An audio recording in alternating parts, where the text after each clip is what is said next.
Welcome to EIS and VC Navigator, the podcast for UK venture capital. I'm your host, Brian Moretta. Today's guest is Jessica Rasmussen, who's co-founder and CEO of Two Magnolias. We ask her about the opportunity and challenges of founding one of the few female-led VC firms in the UK, as well as how and why they developed their investment philosophy. It's a great conversation with someone who has an unusual perspective for venture capital. If you enjoyed the podcast, don't forget you can subscribe through all good podcast services or players, or following the link in the show notes. If you have any suggestions for future topics or guests, then you can email us at inquiries@harmonandco.com. Without any further ado, enjoy the conversation with Jessica. So, welcome to the podcast, Jessica. Thank you for having me. It's very nice to be here. It's great to have you here. Usually I start by asking people, tell me about themselves. I'm going to talk a little bit about your story because I think it's a very interesting one. But we might just jump a little bit to where it's the end in a sense, in that you run Two Magnolias, or you're CEO of Two Magnolias. Yes. So it might be worth telling us briefly what Two Magnolias is so we can get a sense of where we're going. Sure, of course. Absolutely. Very happy to do that. The Two Magnolias is a venture capital fund based in the UK. My co-founder Marie and I set up Two Magnolias as a sort of extension of our angel investing activities in 2021. And our first fund opened in 2022 and it closed in 2024. We are an early stage investor. We invest along two verticals. The first one is the transformational economy. That is new solutions which are redefining old economy problems. And the second vertical is health, human health. And we do everything within human health except for drug discovery. So those are our two clear verticals. The other sense that you need to get from Two Magnolias is that we have a very clear lens on underrepresented founders. And by underrepresented founders, I mean by gender and ethnicity in the main. So you will understand, Brian, because you've been in this world for a while, and some of your listeners will know, female founders and female entrepreneurs in the UK and those who are ethnically diverse obtain, very low single-digit investment from venture capital funds typically.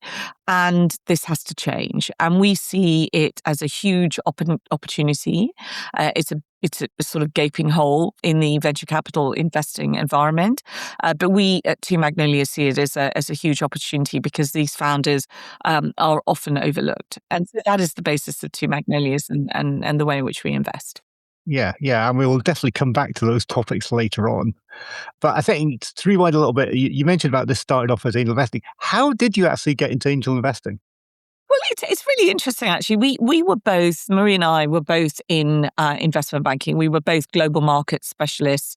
I spent my last 10 years at Bank of America, and that's where Marie and I met. She was there for 6 years. So in 2019, both of us left Bank of America for different reasons.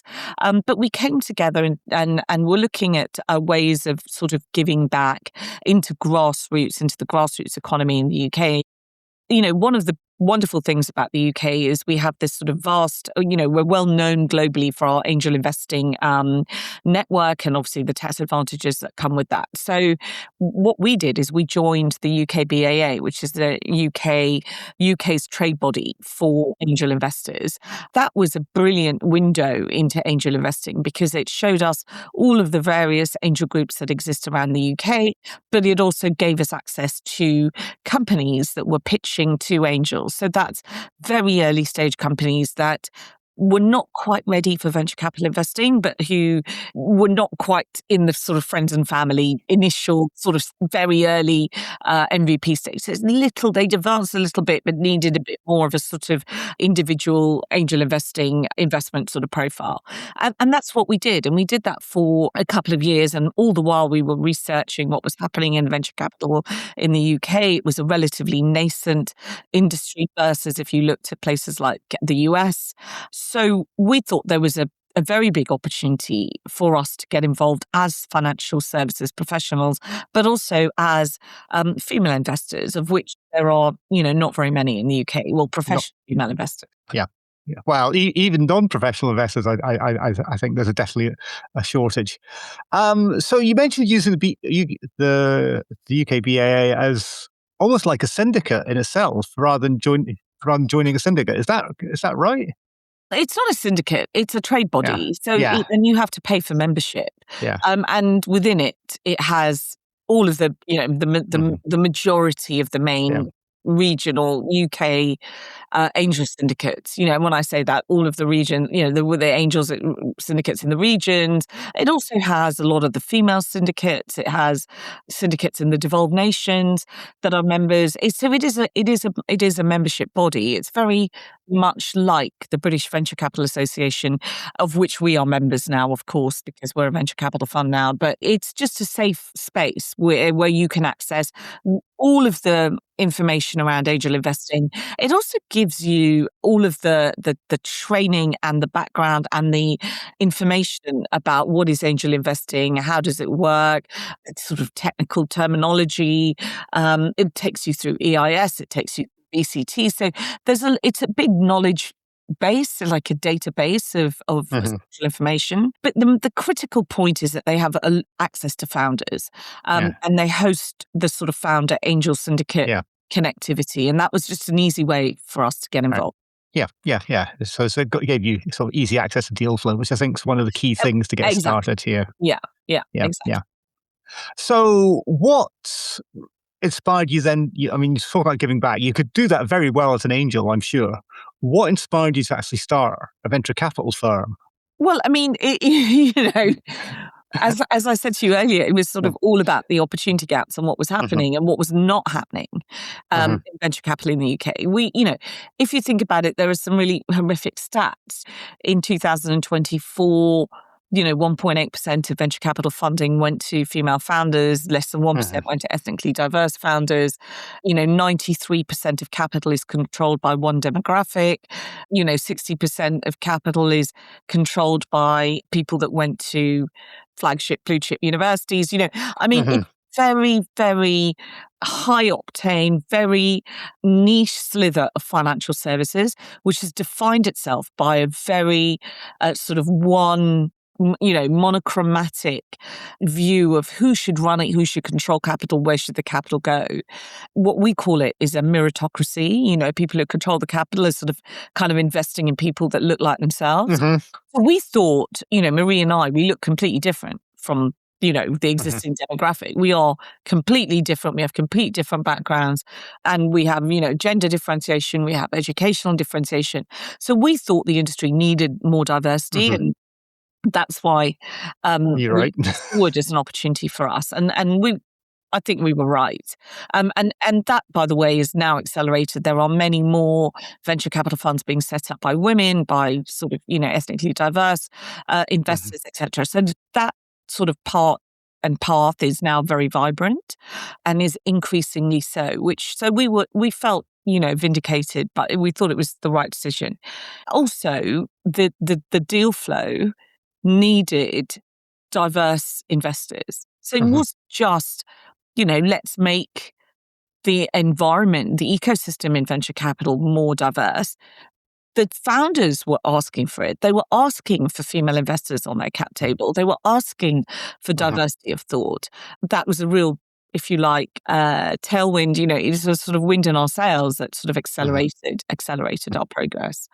Having said that, it is not easy to do. I was going to say, because it seems to me that you talk about this gap, and with the best will in the world, the gap, you may not like the reasons, but the gap is kind of there a bit for a reason, which means that there's a challenge to fill it.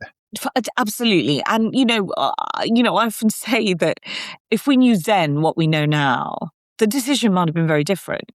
I'd like to think that we would have thought, well, because we're brave enough and strong enough and we have 50 years of financial services experience between us, we would have still gone for it. But it is a very difficult, complex environment to navigate, especially the sort of venture capital fund that we've set up, which is a principal investing GPLP structure. It is not a VCT. It doesn't depend on sort of, the EIS flow, which is not I mean, is also complex, but at least there's a natural flow because, there's a tax advantage of being involved. So we don't carry any of that. Can I ask, it's a slight Yes. side issue, but why did you then choose the GPLP route rather than the sort of the EIS VCT route? There are some incredible benefits for private investors of a couple of reasons. There's some incredible benefits for private investors for investing in a VCT, and they're very obvious, or accessing EIS. The tax incentive that the government, UK government, over successive governments has had is probably one of the world's best tax incentive schemes for early stage companies. This ability to invest and get, tax breaks if you're a high end tax payer, then, that's a very attractive, immediate compensation to the taxpayer. Right? And the person who's investing. The problem is there are restrictions on EIS and VCT investing. There are restrictions around how you can manage that money, the time you have to deploy money, because obviously HMRC are watching, especially as a VCT. If you're raising EIS money for EIS investing, you have to deploy that money because HMRC is refunding the investor, right? So you can't just sit on it. You don't have time necessarily to wait for the right investments. You're under pressure. And the other thing is you can't do anything for 3 years. That's one of the things, you have to be invested for a number of years, and that's fine. And that's, we expect that to be similar for us. But that lack of flexibility and the ability to liquidate and the liquidation rights is something we thought, look, that there are investors who are very good at that and, experienced in that. And by the way, that's a very strong and vibrant market.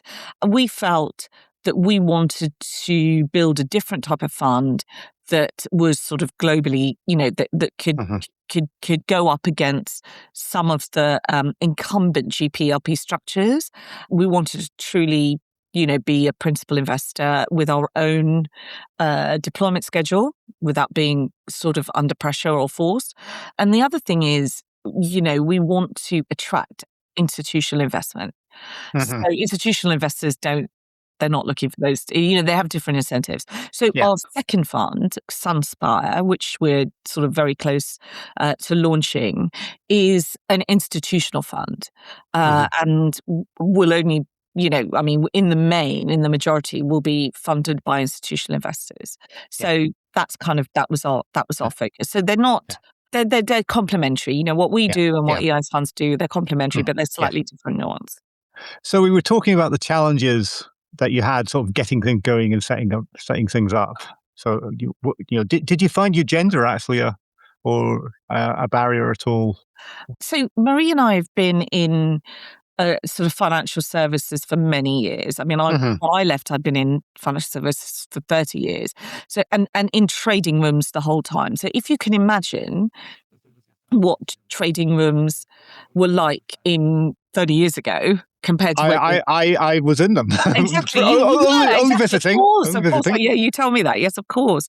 So it was a very different environment. And as I became more senior and as I was involved, as I got to Bank of America and I was involved in being able to influence how our dealing room looked.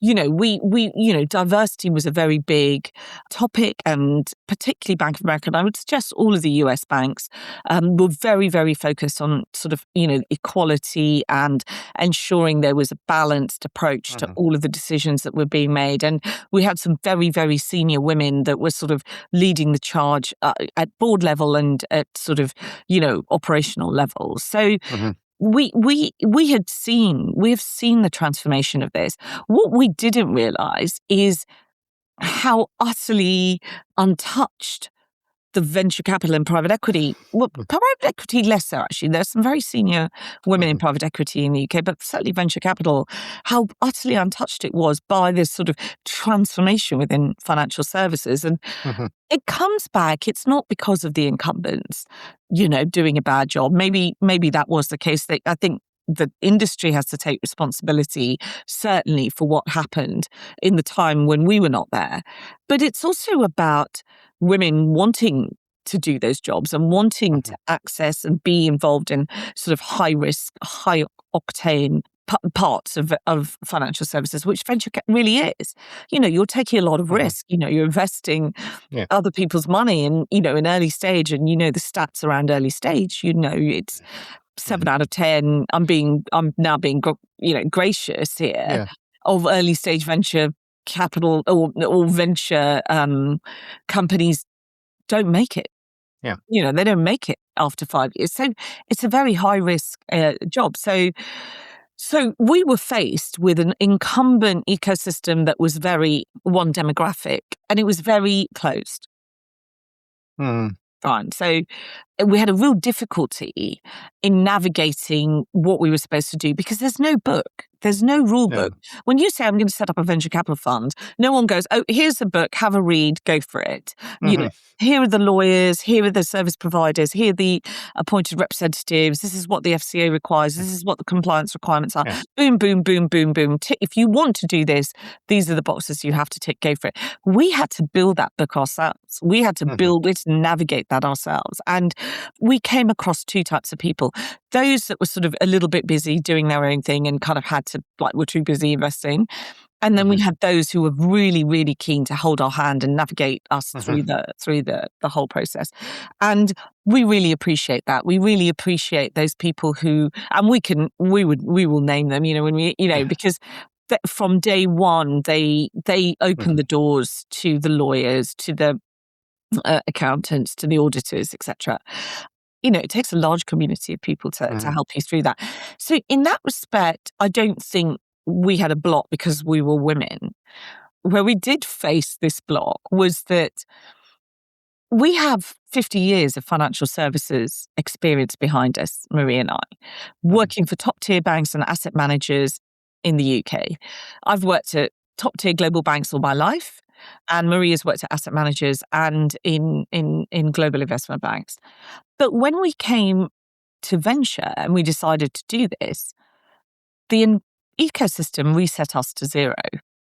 So they discounted everything you'd done before. They basically said, what are you doing here? You have no experience. And we were like, well, we kind of do. And we might actually have quite a lot more experience than you do in risk-taking and operations. I mean, between Marie and I, we have 42 years of FCA regulatory experience, i.e. we've been regulated by the FCA combined for 42 years. There's probably nobody else in venture capital in the UK that can claim that as a G, because it's, it's a huge number of years where we've worked within an FCA framework. So it was definitely not zero, but our peer group, some of our peer group definitely thought, well, they don't know anything. Yeah, and that's not a unique experience. I mean, we had a guest about 2 or 3 years ago, and he was talking about he set up a GPLP fund and was moving into EIS. And funnily enough, the people in EIS were saying, this GPLP stuff we're not going to count that as your track record because it's different. And it's like, well, hang on. He's just been doing the thing that he's about to do in EIS, but somehow there's this narrow silo thing that goes on. I think that the industry is very protective and protectionist. And they actually talk about wanting to expand the industry and welcoming newcomers and making sure we expand and making sure we've got more investors, making sure there's more capital, trying to compete with the US, which, by the way, we have a long way to go. I mean, their venture capital ecosystem is on fire. They have their ticket size, their raises, their speed, their approach, their, approach to diversity now. They have, funds investing just in Black founders, funds just investing in female founders. We have funds investing in LGBTQ, they are really very, very active and they really understand it. And high net worth individuals in the US really understand it. We have a very long way to go here. But with this protectionist lens that we have, there's no way we can get there if we don't just fling open the doors and say, come on, it is difficult, it is complex, but we're going to help We need more investors, because more investors will allow founders to scale quicker. It will allow the good companies. And remember, we do know there are good companies and companies that aren't going to make it. We know there are companies that are well run and companies that aren't. I mean, let's be honest about it. Mhm. But we want the good companies to scale and grow Mhm. fast and stay in the UK and not get to a certain stage and then be bought out by a US fund because they're the only ones with the capital. I mean, we have to build a whole capital stack in the UK, and that Mm. we can only do that by flinging open the doors. Yeah, I mean, certainly there's several venture managers I know whose raison d'etre is almost, well, we'll build it to a certain stage and then we'll go to US and get US money. And particularly you mentioned that medtech area, and I think that in particular is an area where the UK feels it can only take it so far. I think in the back of our minds, we are ambitious, but we need to be braver about Mhm. the size of our ambition. And that's kind of, in many ways, if you look at Two Magnolias, what we are very proud of and what Marie and I say to ourselves is, it does take some backbone and you need to be brave to do what we've done. Mhm. But, if we don't do it, who's going to do it? And by us doing it, it hopefully will stimulate other people doing it. And we know that there are others that we are following. And then there are other people who are like looking at us and coming in our slipstream and wanting to do it also. So Mhm. we're very, we do understand Mhm. that it takes a change in mindset. One of the other things I was interested in asking you about was the ease of, as a potential challenge, the ease of raising money for the areas you're investing in. Because again, you mentioned regions and sort of underinvested founders, both of which are, well, not probably, are definitely not attracting the money they could have.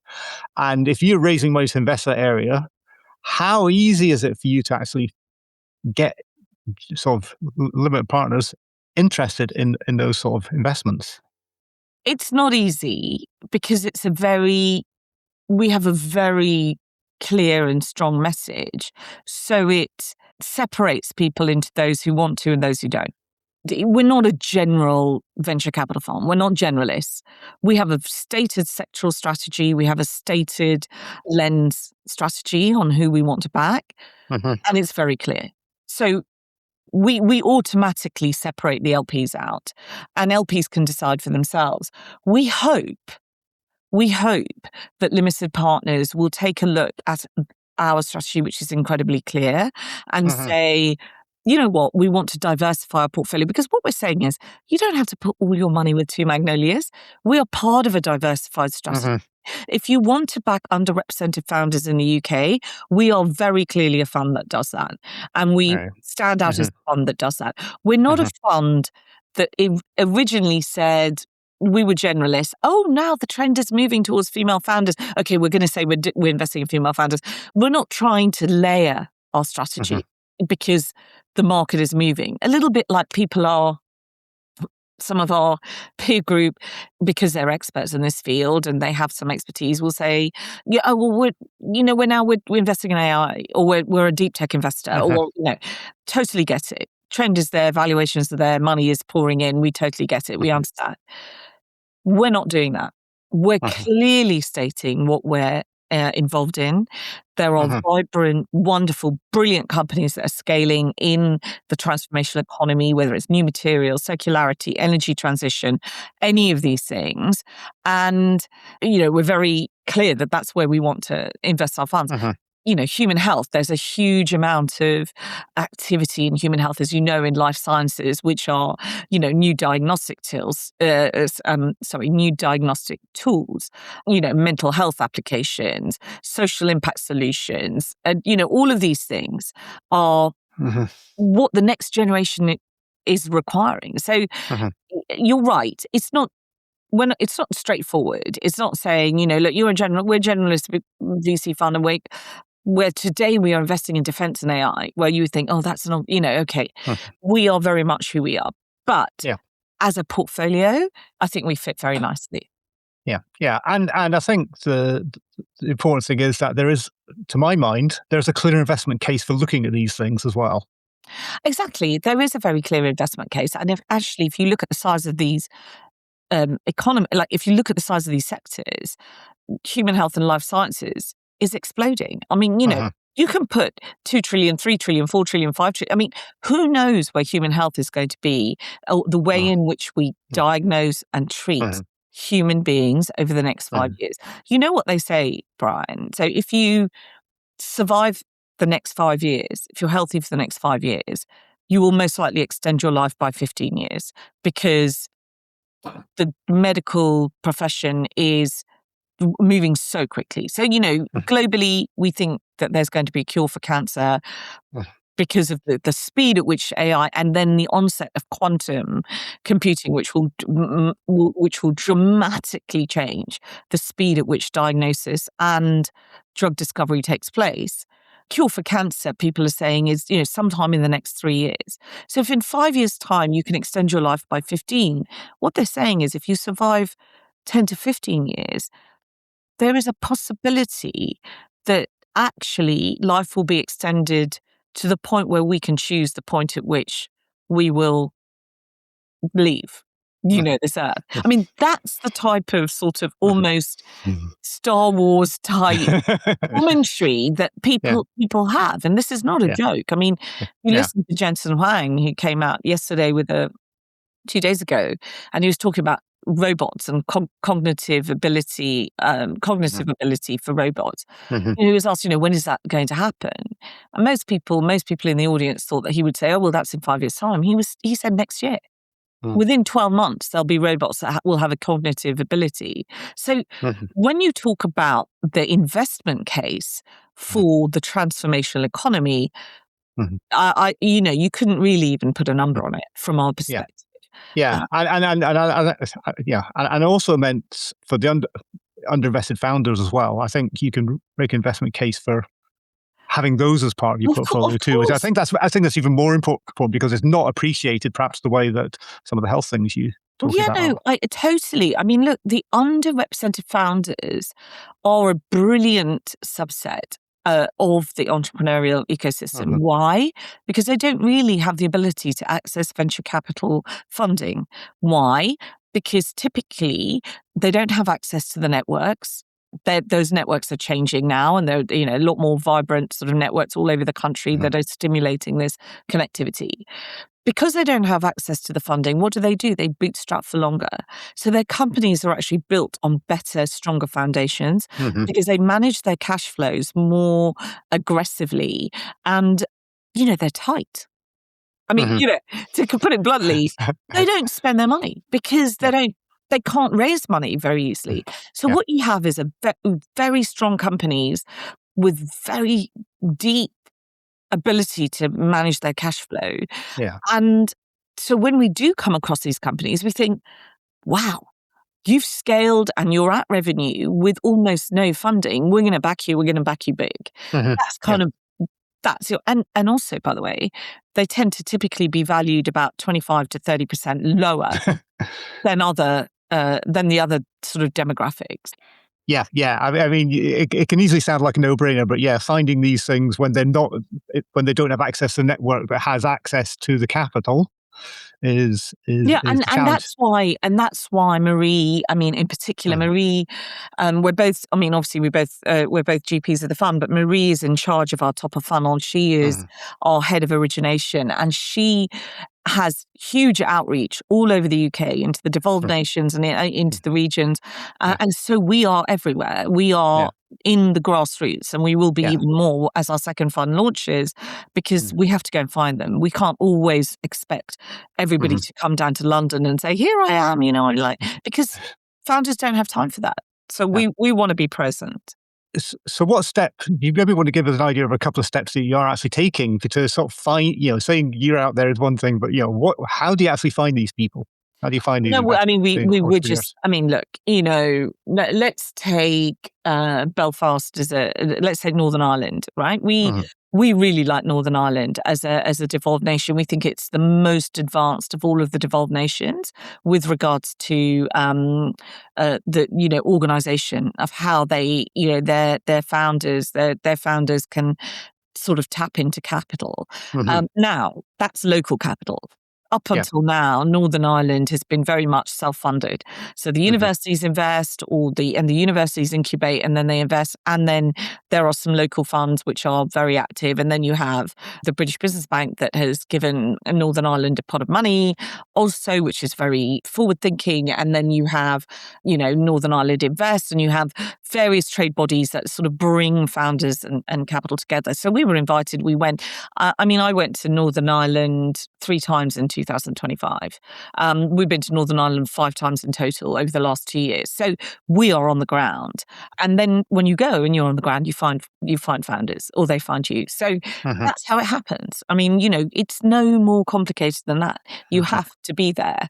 And then, once you're there, people find you. Believe me, Brian, people are very good at finding venture capitalists. Somehow, and they're very good at finding email addresses as well, which is weird. I don't know how that happens, but maybe it's obvious. So the smell of money. Yeah, sniff a check. It's very good. It's very, very inventive. So one of the challenges for companies of regions is always the sense that if you're in London, you have this huge support around you, rightly or wrongly, and there's perception the regions that is there to a lesser extent. I'm not saying there's nothing, or even maybe it's an incorrect perception. And certainly a lot, I live in Edinburgh, and there's a fair amount of support locally here. But I think there's definitely places where there's less support for sort of new companies and entrepreneurs. What's your experience of that, and how do you kind of help with that? The problem is we can't do everything. We can't solve all of the problems. And we are not a network.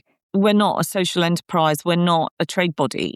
So we have to be careful that it's kind of not our job. However, I think historically, the way you framed what you said is historically, I think that was right. When we look back over the last 2, 3, 4 years, I think that's right. Now, however, I think particularly with the government's 10-year industrial strategy and the way in which they are reorganizing the sort of regions into innovation zones and innovation hubs, if we get that right, if they get that right, but if we as a community get that right and we can kind of develop these innovation hubs, that will be very, very good for local companies and for local founders. It's a push and pull. It's not all our problem in a way, from an investor's perspective, right? We show up, we go. Marie is all over the country. She is all over, she goes to sort of Leeds and Sheffield and speaks at events, and she was in Wales and Cardiff. And this year we've got a whole program of things. We're doing something. You will see there's some announcements coming out over the next 2-3 months. Two Magnolias will be very present all over the country and in various competitions and stuff. But that's what we're doing. The founders also have to be, they have to hustle. It's both sides. So we're not going to solve all of the problems. We can't possibly do that. But the government and local networks, which are very active, particularly the angel networks. I mean, if you look at some of the angel networks in the north of England, for example, Lifted Angels, run by Helen and her team, they put on brilliant events. I've been to a couple. Marie's been to a couple. We've traveled specifically to go and talk on panels there. We've absolutely committed to these. And so the founders need to go, because funds are showing up. It works both ways. You mentioned earlier about your feeling is that the market is moving in your direction in the sense that, it's better for female founders. Some of the stats over the last year or two probably have not progressed as we would like. And there was one or two suggesting things have maybe gone backwards in the last year or two. And certainly there's a sense, perhaps more in the US here, that DEI was this fad that's passed. Do you think that there's a danger of that's the case? Do you think... I, along with everyone else, hears and reads all of the rhetoric that comes from governments all over the world. Governments come, governments go. All of those of us who've been in around for a few governments, we understand that things sort of move and change depending on who's leading. But I actually think the world is moving away from, governments are important, but it's what you do, with the power that you have that makes the real difference. So many funds might say, oh, the US is saying that DEI is not so important, therefore it's not so important. Or you can just choose to make the right decisions that are in your power. So yeah, you can hide behind other people's rhetoric, or you can just get on with it and do the right thing. That's what you choose. So I don't think that is if the industry chooses to move that way, it's because they're choosing to move that way. No one's telling them to move that way. And it is the wrong thing to do. And you're right, Brian, in 2024, last year when the stats came out about 2024, the number of investments in female founders went down, not up. And so all the drum beating, this is in the UK, for all the drum beating, for all the shouting, for all the blah, blah, blah, the numbers went down. So we have to take responsibility for that as an industry. As Two Magnolias, our fund one, which was a proof of concept fund, a small fund, 100% of our companies had an underrepresented founder.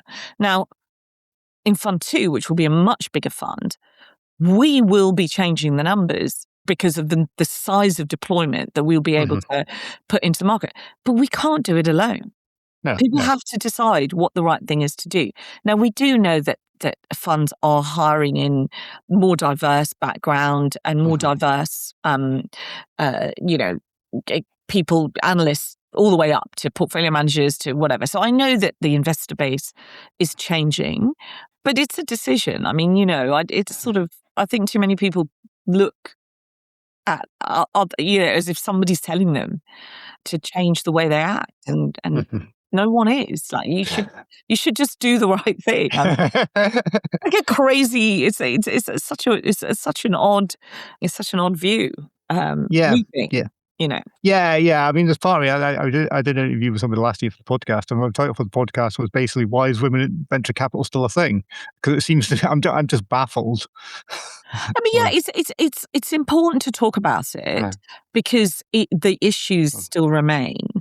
But the reason why we set up Two Magnolias is to show that the only way we can change the numbers is by doing and not by talking. But when we do it, we have to do it. Do you know what I mean? We have to actually do it. So, and we're doing it across the board. So the executive chair of Two Magnolias, you'll start to see these announcements come out in the next 2-3 months, is a woman. One of our chairs of our advisory board, the transformational economy, is a woman, very senior woman. Both chairs of our investment committee are women. We have 2 female GPs. So at the very top of our organization at Two Magnolias, it is stacked full of very, very senior, experienced women. So we just chose to do that. There are lots of wonderful men that we work with, and we love them, and it's great and it's fabulous. But we chose to do that because we want to change the numbers. And people say, how many women in investment decision-making positions in the UK? Less than 20%. It's crazy. So I'm glad to see somebody's doing something about it anyway. Well, we can only do so much, but I know. follow, or people will be brave enough to say, why not? Let's just do it. You don't have to worry about what a government is thinking or saying, a few thousand miles away. It's madness. Do the right thing. Yeah, absolutely. And you mentioned there about your second fund. 3 years on since you raised the first one. How does your experience compare now compared with the first fund? Well, we're in a very different position. We're raising an institutional fund. We have secured a cornerstone investor that is, we've secured that now. So, we're well on our way. So it's a very different experience. But you need to go through those steps of gaining understanding how to run a fund. It's not easy. Even just setting up the legal entities, that's fine. That's 5% of running a fund. Investing, the actual process of investing, the actual sending the money, That's the last 5%. Everything else in between is a hugely complex. Probably 60, 70% of the fund, running a fund, is operational. It's not investing related. So this is the sort of thing that many people don't understand. So yeah, we have that experience now, and we're very comfortable and very confident in what we're doing and how we do it, and we have the right partners. So we had to do what we did with Fund One, but now we're in a different position completely. Excellent. Well, it sounds like you're in a much better position, so I'm glad. I hope that continues. Well, we hope so, yes. Yes. What I'd like to do now is turn to our favourite questions. Sure. So we'll edit these briefly because you're in a slightly different position to some of our other guests, but we'll throw it at you and get your thoughts. So what was the most recently publicly announced investment you made, and why do you make it? Well, our last investment for our Fund One was Move True, which is a fantastic sports tech company based in Belfast, run by a female founder called Naomi McGregor. We led the investment on that round. We were the lead venture capital investor, and we invested. I mean, there are many reasons, but the heart of the problem that she's trying to solve is she's trying to ensure that elite athletes prevent injury. And what they're doing is they're starting with ACL, so lower body injury prevention. But what they're doing is biomechanic testing on pitch and whilst training. So this is not sort of lab testing athletes, sort of, is your gait right? Is your stance right? This is on pitch whilst they're training. So it provides instantaneous algorithmic biomechanic data that, sports scientists, physiotherapists, etc., can watch whilst their elite athletes are training. Why is this important? This is important because sports teams all over the world spend so much money on their elite athletes, but many are benched because of on pitch, Any follower of sports sees the number of people athletes are out. Niggly injuries that happen during training, but when they're actually on pitch in a game, suddenly something happens, ACL tears, or something happens, and bang, they're off for 6 months, season over. That's the first thing. The second thing is it's very important for female athletes, particularly female soccer athletes, who, and many people don't realise this, but women are 6 to 8 times more likely to have an ACL tear than a man, just because of the physiology. Right? So when you look at, for example, the Women's World Cup, Soccer World Cup that occurred a few years ago, there was something like 25 elite female footballers that were benched. They couldn't participate. I might even be underplaying that number because they couldn't participate due to ACL. So ACL in female soccer players is incredibly common, and it's all to do with muscle length and all to do with, the physiology of women versus men, which we all know is different. So, this is a clear solution to trying to ensure that sports scientists and physiotherapists have that data and allow athletes to change the way in which they're training, in which they're approaching their sport before injury occurs. Yeah. Well, if it ever comes public, I'll probably need it because I'm prone to these soft tissue injuries myself. You can go. They are selling them. I mean, it is a B2B play for now, but they will. They're sensors. They're like Apple tags. You put them on your training equipment, and all the feedback is there. So it's incredibly. It's an incredibly powerful. People who run marathons. I mean, all of kind of. Yeah. Sounds exciting. It's very exciting, yeah. Yes. So the classic VC triumvirate of market, product, and management, we know that they're all important, but which for you is the most important? When we're investing in a company? Yeah. When you invest in early stage companies, the most critical fulcrum, if you like, for investing or not investing is the founder. The way in which you need to think about it is the way in which we think about it is not because 99% of founders are great salespeople, right? So they can sell their market, they can sell their product, they can, they kind of, and everyone the intention when you set up a company is you want it to do well, and you have your real belief in what you're doing. And we have a very sort of de-risk strategy. We're de-risking our investment process all the time. Mm-hmm. But ultimately, it's about the founder or the founding team, and it's all about the sort of approach they have to how they're going to build their business, and their grit and their determination. And the investments that have not done so well for us, and the one or two that have impaired, you can clearly see the difference. There are differences. There are very clear differences. For us, it is by far the number one. Tell us about a time you failed and what you learned from it. When you say failed, I'd like to think that failure is not an option, but there clearly have been very challenging times. Mm-hmm. Look, one of the things that at Two Magnolias, we were at a real crossroads when we raised our first fund, and it was, as I said, a proof of concept fund. It was mainly our money and our sort of friends and family equivalent, high net worths, etc.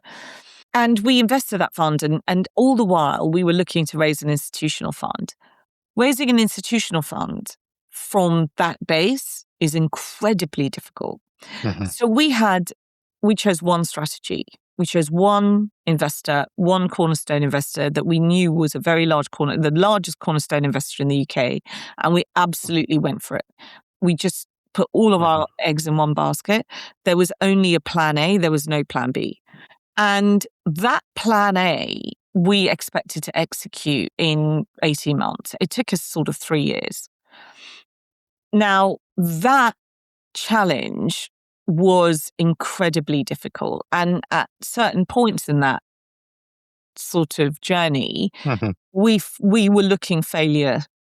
We were staring at failure in the face, because when you only run after one horse, if the horse decides to bolt, we had to be very clear about how we were going to navigate that. And there were many times that we were not back from that, Brian, and we had to stand up and we went again, and we chased them down, and we went back, and we said, no, this is the story, this is why. And it took us 3 years, but we did it. But we came very, very close to failure, because when you're building these funds, no one's paying you.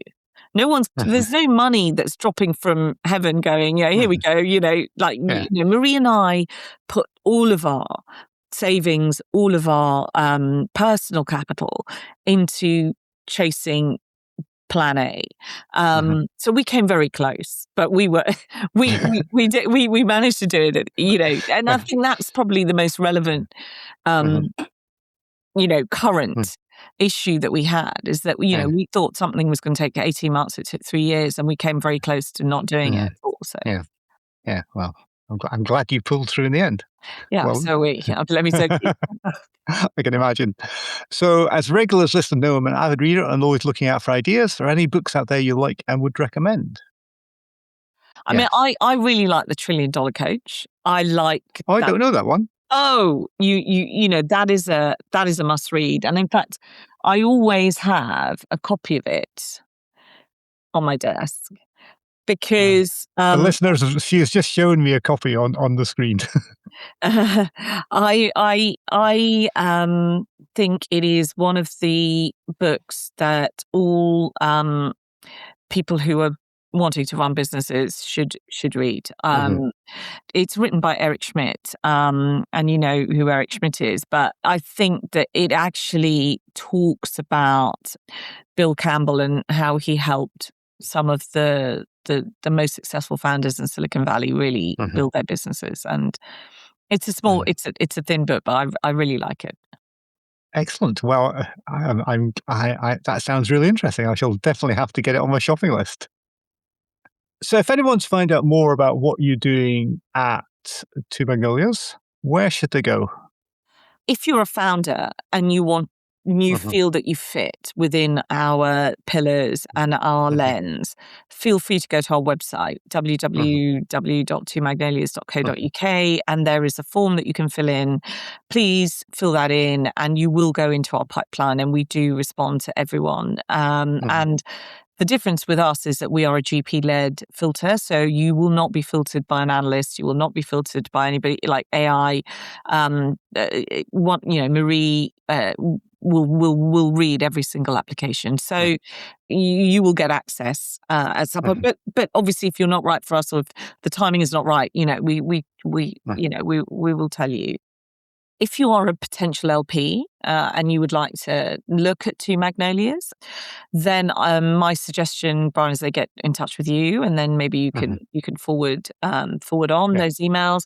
We are in our fundraise for our second fund, and I mean, obviously they're it's an institutional fund, so there's some qualifying points. But if you are a professional investor and you can designate as a professional investor, then yes, very much. We have many professional investors who are now fully engaged with Two Magnolias and want to be part of our second fund because they want to have access to these companies. So yes, those are the two areas. And I would be delighted to pass anybody. Yeah, that would be great. I mean, I think if you don't mind, I think that would be a good way of doing it. That would be absolutely fine.